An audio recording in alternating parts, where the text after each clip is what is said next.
Hello everyone and welcome back to my channel. आज देख रहे हैं हम banking entry cash ₹500 deposit in the bank. Bank में क्या किया है, कैश था 500, उसे डिपॉजिट किया है। तो कौन से दो अकाउंट इन्वॉल्व हुए हैं, एक तो कैश और दूसरा बैंक। ठीक है, कैश और बैंक इन्वॉल्व हो गए हैं। दो अकाउंट कौन से इफेक्ट कर रहे हैं, कैश और बैंक। जब भी कैश और बैंक की एंट्री आती है बच्चे, तो वो क्या होती है, वो होती है कॉन्ट्रा एंट्री। उसे हम क्या बोलते हैं, कॉन्ट्रा एंट्री। जब भी कैश और बैंक आएगा, किसी भी ट्रांजैक्शन में कैश और बैंक इन्वॉल्व होगा, वो क्या होगी, कॉन्ट्रा एंट्री होगी। अब देखिए, कैश क्या कर रहे हैं, हम डिपॉजिट कर रहे हैं बैंक में, तो कैश का बैलेंस क्या होगा, डिक्रीज हो जाएगा क्योंकि हमने डिपॉजिट कर दिया। और बैंक बैलेंस क्या हो जाएगा, इंक्रीज हो जाएगा। ओके, दोनों क्या हैं, एसेट्स हैं। जब एसेट्स बढ़ता है तो क्या होता है, डेबिट। तो बैंक अकाउंट क्या हो जाएगा, debit to cash account. Okay, कितने से, 500 से। नरेशन लिख लेना आप, being cash deposit in the bank, being cash deposited in the bank. Okay, second देखो, सेकंड है, राहुल ने क्या किया है, विड्रॉ किया है बैंक से कितने, 5000 रुपीज। अब यहाँ पे दो अकाउंट कौन कौन से इन्वॉल्व हो रहे हैं, एक तो बैंक और दूसरा कैश।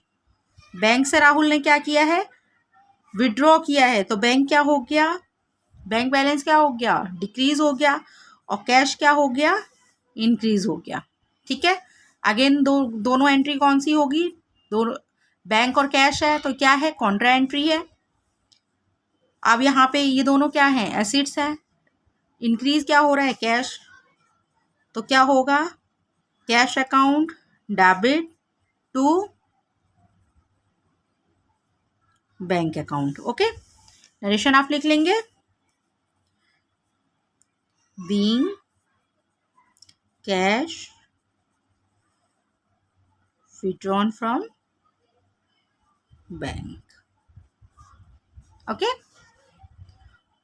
अब देखिए थर्ड है, cheque received from customer ₹6000 and deposit in the bank on the same day. Customer से क्या किया है, 6000 रुपीज रिसीव करी है। तो कस्टमर कौन है, डेटर है ना। हमें जिससे पैसे मिलते हैं वो कौन होता है, हमारा डेटर होता है। कितने मिले हैं, 6000। तो हमने क्या किया था, कभी उसे सामान बेचा होगा और वो क्रेडिट पे बेचा था, इसलिए उसने हमें पैसे दिए हैं। अब यहाँ दो अकाउंट कौन कौन से इन्वॉल्व हो रहे हैं, एक तो डेटर और दूसरा उसने क्या दिया है, चेक। तो चेक दिया है तो कौन सा अकाउंट इन्वॉल्व होगा, बैंक। चेक हम कहाँ डालेंगे, बैंक में ही तो डालेंगे। अब बैंक बैलेंस क्या हो जाएगा, इससे इंक्रीज हो जाएगा क्योंकि हमने सेम डे में ही क्या कर दिया है, डिपॉजिट कर दिया है। तो बैंक बैलेंस क्या हो जाएगा, इंक्रीज हो जाएगा। और डेटर क्या हो जाएगा, डिक्रीज हो जाएगा। दोनों क्या है, एसेट्स हैं। डेटर को क्या होता है, एसेट्स होता है हमारा। तो बैंक अकाउंट क्या हो जाएगा, debit to debtor account. Okay, कितने से, 6000 से। यहाँ पे भी लिख लेना, कितना, 5000। फोर्थ देखिए, cheque received ₹8000 but not deposit in the bank. Cheque तो रिसीव्ड हो गया है 8000 का, लेकिन बैंक में डिपॉजिट नहीं किया है। यहाँ पे बैंक में जमा नहीं किया है, तो ये क्या होगा, चेक इन हैंड होगा। चेक इन हैंड क्या होता है, एसेट्स होता है। और ये क्या होगा, ये भी इंक्रीज हो रहा है। और डेटर से हमने पैसा ले लिया है, तो डेटर क्या होगा, डिक्रीज हो जाएगा। डेटर ने हमें क्या दिया है, पैसा दे दिया है, तो डेटर क्या हो जाएगा, डिक्रीज हो जाएगा। ओके, अब यहाँ पे हम क्या करेंगे, check in hand account debit to debtor account. Okay, आ गया समझ में। अब यहाँ पे नरेशन लिख देना आप, बीइंग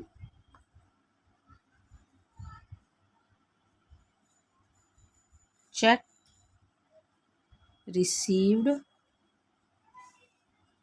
बट नॉट डिपॉजिटेड। ठीक है, नेक्स्ट देखो, नेक्स्ट है next day deposit deposit the cheque of ₹8,000। जो 8,000 का हमें चेक रिसीव्ड हुआ था ना, वो क्या किया, अगले दिन डिपॉजिट कर दिया। तो जब अगले दिन डिपॉजिट कर दिया तो अब इसकी एंट्री क्या होगी, इससे क्या हो गया, दो अकाउंट, एक तो आएगा बैंक, क्योंकि बैंक में हमने डिपॉजिट कर दिया, तो इससे क्या हुआ, हमारा बैंक बैलेंस इंक्रीज हो गया।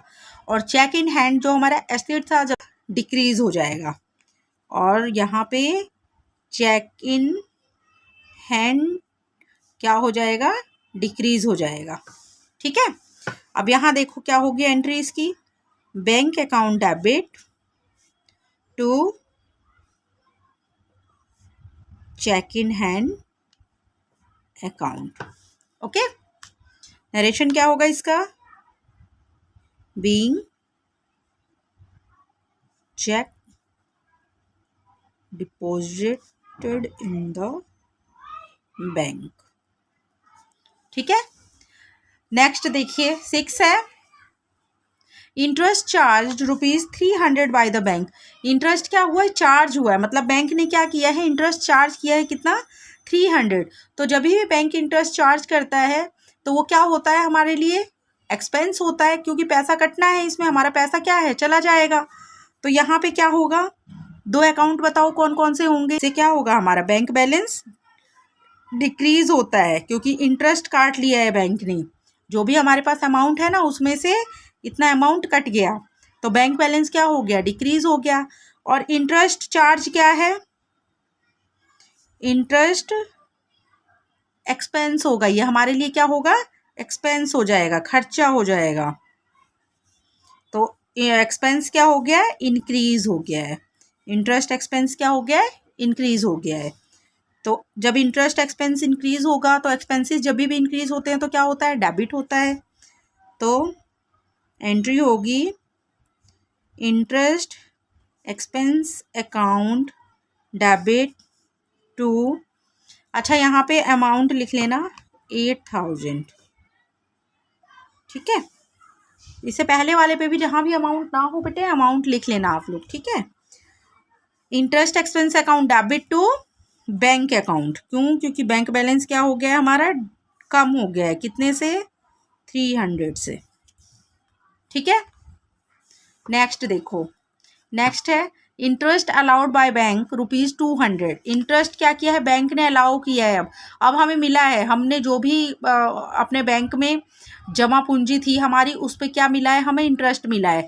तो जब इंटरेस्ट मिलता है तो क्या होता है, हमारी इनकम इंक्रीज होती है, तो बैंक बैलेंस क्या हो जाएगी, बैंक बैलेंस क्या हो गया, इंक्रीज हो गया। और इंटरेस्ट जब अलाउ होता है तो क्या होता है, ये इंटरेस्ट इनकम होती है, इंटरेस्ट इनकम क्या हो गई, इंक्रीज हो गई। एसेट्स क्या हुआ है, इंक्रीज हुआ है, बैंक इंक्रीज हुआ है ना। तो क्या करेंगे हम, एंट्री कैसे होगी, बैंक अकाउंट क्या हो जाएगा, डेबिट टू इंटरेस्ट इनकम, मतलब रेवेन्यू है, ये रेवेन्यू जब बढ़ता है तो क्या होता है, क्रेडिट होता है, टू इंटरेस्ट इनकम अकाउंट, कितना, 200। ठीक है, आया समझ में।